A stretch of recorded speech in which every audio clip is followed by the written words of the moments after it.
Baik, kita lanjutkan kembali dialognya. Mas Tony, jadi apa saja nih catatan dari Pak Presiden mengenai penegakan hukum di Indonesia?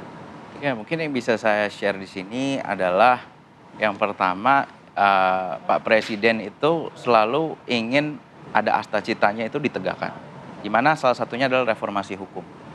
Nah, reformasi hukum ini sangat luas ya, tapi salah satu kita bisa lihat adanya perubahan-perubahan undang-undang, revisi undang-undang. Karena biasanya permasalahan hukum itu ada dua, permasalahan implementasinya kah, atau permasalahan draftingnya kah, bahkan yang ketiga adalah permasalahan penafsiran.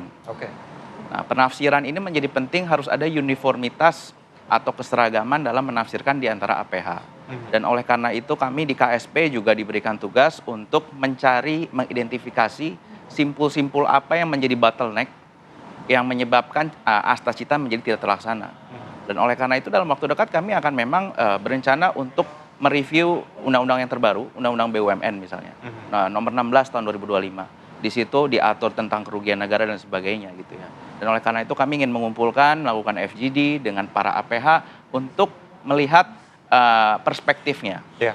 Sehingga untuk kedepannya kepastian hukum dan keadilan ini, penegakan hukum dan keadilan ini harus berjalan beriringan untuk meningkatkan trust.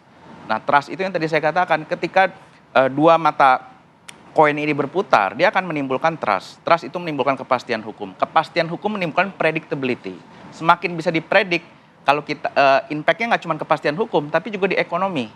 Nah, orang-orang ekonomi akan melihat semakin bisa dipredik, maka resiko investasi turun dan akan mengalir foreign direct investment ke Indonesia. Oleh karena itu, ekonomi pasti setidaknya akan naik, GDP akan naik karena ada kepastian hukum, ada trust itu. Oke. Jadi oleh karena itu, catatan dari kami adalah, satu, kita akan terus mengawal revisi-revisi undang-undang yang memang untuk reformasi hukum asta cita. Dan yang kedua adalah harus adanya uniformitas dari para APH tentang bagaimana cara menafsirkan hukum. Karena hukum itu bukan 1+1, 2. Hukum itu bisa ada dissenting opinion juga, bahkan hakimnya. Oke, Mas Tony, tadi Mas Heri kan juga sempat menyinggung begitu ya. Ditakutkan nggak sih nantinya ada kasus-kasus serupa yang juga meminta pertimbangan oleh Presiden, aspirasi dari masyarakat, bentuknya dan segala macam gitu. Gini, aspirasi masyarakat tidak bisa ditahan karena itu adalah corong dari konstitusi mengatakan demikian. Kita negara demokrasi, presiden kita presiden yang mendengar aspirasi, bukan presiden yang tertutup, nggak mau dengar apa kata publik. Tetapi kita tidak bisa juga lantas membuat kesimpulan yang salah, bahwa seakan-akan pasal 14 ini, rehabilitasi bisa digunakan seenaknya. Ada banyak sekali step yang harus dilakukan. Nah, salah satunya yang menjadi kebingungan dari banyak orang adalah seakan-akan ini bisa dipakai seterusnya. Padahal ini menurut saya, ini mirip seperti ICU. Kalau ICU itu orang batuk boleh nggak ke ICU? Boleh-boleh aja. Tapi kan bukan itu, nggak bisa kita pakai ICU terus-terusan. Harus ada barrier-barrier untuk bisa masuk sampai ke ICU. Misalnya ke dokter umum dulu, dikasih obat nggak sembuh, baru kalau sampai kegawatan, baru masuk ke ICU. Dan menurut saya ini adalah tanda kutip ICU konstitusional.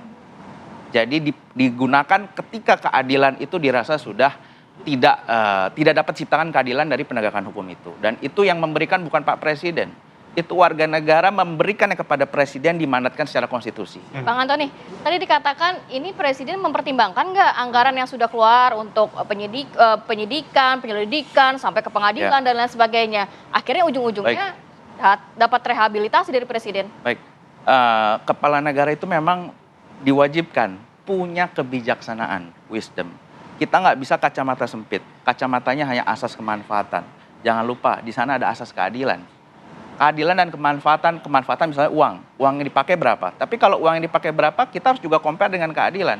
Karena sebagai presiden itu bukan hanya tentang ekonomi Kemenq aja. Ada Kementerian Hukum, ada Kementerian HAM. Ini harus berjalan beriringan. Jadi kalau kita pakai kacamata kuda hanya ekonomi keuangan rugi, tapi keadilan kita injek-injek nggak bisa juga. Oke. Mas Heri, ini nantinya jadi apa ya, ruang polemik hukum baru nggak sih Mas? Jadi orang berpikir nanti ada jalur alternatif nih, selain selesai di pengadilan ternyata ada jalur lainnya, aspirasi kepada Presiden. Ya, itu yang kita khawatirkan. Pembatasannya adalah jangan sampai ini, mohon maaf ya, jadi seakan-akan obral nanti. Walaupun ini hak prerogatif dari Presiden ya. Itu yang pertama. Yang kedua, menyikapi untuk kasus tipikor khususnya, kita harus melihat pada fakta persidangan. bukan hanya mengacu pada berita acara pemeriksaan. Sehingga putusan pertimbangan amar hukum hakim itu kuat di sana. Terbaca dalam putusan tersebut ya. Sehingga ketika putusan bersalah atau tidak bersalah atau lepas, itu ada kekuatannya di sana. Dan yang kedua, yang kadang kita pahami tapi jarang digunakan asas ini adalah in dubio pro reo. Bahwa hakim itu ketika dia ragu, dia malah mengambil keputusan yang menguntungkan. Ada dulu filsuf dari Inggris ya, William Blackstone, dia mengatakan bahwa lebih baik membebaskan 1000 orang bersalah daripada menghukum 1 orang yang tidak bersalah, akhirnya menderita. Maka itu yang kemudian harusnya dilakukan dan kemudian itu harus ada. Dan yang ketiga menurut saya adalah kita buat misalnya semacam kasus lah ya. Kalau di rumah kita ternyata sering berantakan rumahnya, kita perbaiki, kemudian kita tata ulang, berantakan lagi besoknya, kita tata ulang terus. Apakah itu yang harus kita selesaikan dalam kasus-kasus semacam ini? Harusnya kita carikan apa yang kemudian menjadi penyebab setelah dibersihkan, ditata ulang kok kembali berserakan itu barang-barang itu kan di rumah, entah mainan anak dan lain sebagainya. Ternyata anak kita sumbernya. Nah ini kan harus ditemukan siapa yang menjadi sumber dari kekacauan tadi kan begitu kan? Gitu ya. Apakah proses yang salah itu yang harus ditemukan menurut saya? Jadi tidak hanya sekedar bahwa ini selesai karena sudah diambil keputusannya oleh Presiden, sehingga harapannya tidak ada lagi kasus serupa. Pak Prabowo juga bisa fokus pada asta citanya tadi kan, tidak lagi harus berproses dengan hal-hal semacam ini. Saya rasa itu perlu ya untuk memberikan ketenangan juga dalam berinvestasi. Tapi kita ingat bahwa dalam konteks kita melakukan bisnis harus ada integritas, dilakukan secara transparan dan akuntabilitas. Nah kalau tidak ada 3 hal ini, patut diduga ada upaya untuk melakukan penyalahgunaan kewenangan, perbuatan melawan hukum dan lain sebagainya. Dan itu memang peran dari aparat penegak hukum. Jadi di sini agar kita menundukkannya secara proporsional, tidak ada yang lebih tinggi dari yang lain, dan ini juga memberikan ruang untuk koreksi tadi. Saya rasa itu, gitu. Pak Trubus, Anda lihatnya gimana? Apa sih yang bisa kita pelajari supaya kejadian serupa tidak kembali terulang begitu ya? Tidak sampai ke Pak Presiden yang fokusnya harusnya ke yang lain begitu. Iya, berarti Undang-Undang AP, Undang-Undang 30 Administrasi Pemerintahan itu kan sudah menjelaskan bahwa kebijakan itu tidak bisa dipidanakan. Nah, artinya apa? Kalau ini semua persoalan dilarikan ke kebijakan, berarti kan tidak ada lagi namanya hukum pemidanaan.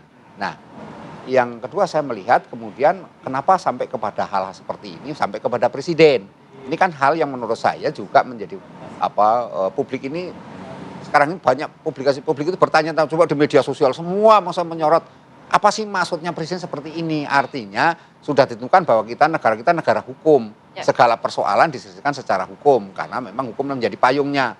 Tetapi kemudian kenapa ketika ada satu kasus yang sudah diproses dan inkrah, tiba-tiba muncullah sebuah istilahnya tanda petik intervensi, gitulah intervensi atau cawe-cawe. Nanti dijelasin, nanti diklarifikasi nggak ada. Tetapi kan hal ini publik belum tentu bisa paham. Oleh karena apa? Kemudian kalau memang seperti itu harus ada garis yang jelas, batas yang jelas. Ini loh yang namanya kebijakan. Sudah kebijakan itu jangan dikutik-kutik lagi. Artinya aparat hukum juga sudah tidak lagi menyentuh ke sana. Kalau memang itu memang sudah ditekan di dalam undang-undang itu.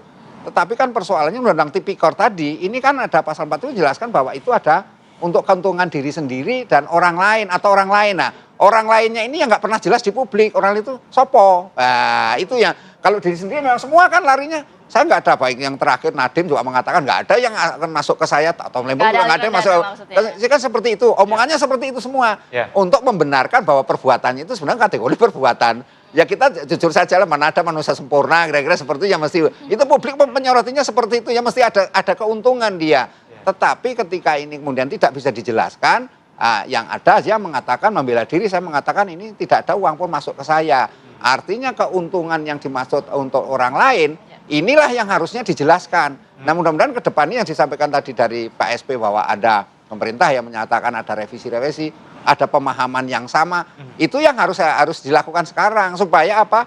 Supaya dampaknya apa-apa tidak ke bapak, apa-apa ke bapak. Gitu. Kasihan kan ini kalau orang Jawa ada istilah anak pola bopo kepradah, itu anak pola itu anak-anak berbuat aneh-aneh, ujungnya bapaknya tanggung jawab, bapaknya kasihan kan apa nggak tahu apa-apa, bapaknya disuruh ini kan anaknya pada nggak karu-karu, pada minum, pada mendem, ujung-ujungnya anak bapaknya yang disuruh tanggung jawab. Nah ini maksud saya ini juga sesuatu yang harus ditegakkan dalam hal ini, jangan sampai kemudian Memang kita nggak harap terulang, tapi potensi terulang kembali akan muncul terus. Karena apa? Karena tidak ada kejelasan, clear. Ya. Peraturan teknis seperti apa yang mengatakan ini keuntungan diri sendiri, ini keuntungan orang lain, terus ini yang namanya kebijakan, ini yang namanya perbuatan melawan hukum. Ya. Sepanjang itu tidak ada clear, pasti berulang ujung-ujung. Ya ngono lagi itu kan jadi akhirnya lingkaran setan juga kan. Walaupun gitu. sebenarnya ini hak prerogatif dari Presiden Prabowo, Oh iya. tapi masyarakat tetap menginginkan mungkin justifikasinya, alasannya jelas kenapa ini kan sebenarnya ranah hukum, akhirnya Betul. diberikan semacam keringanan,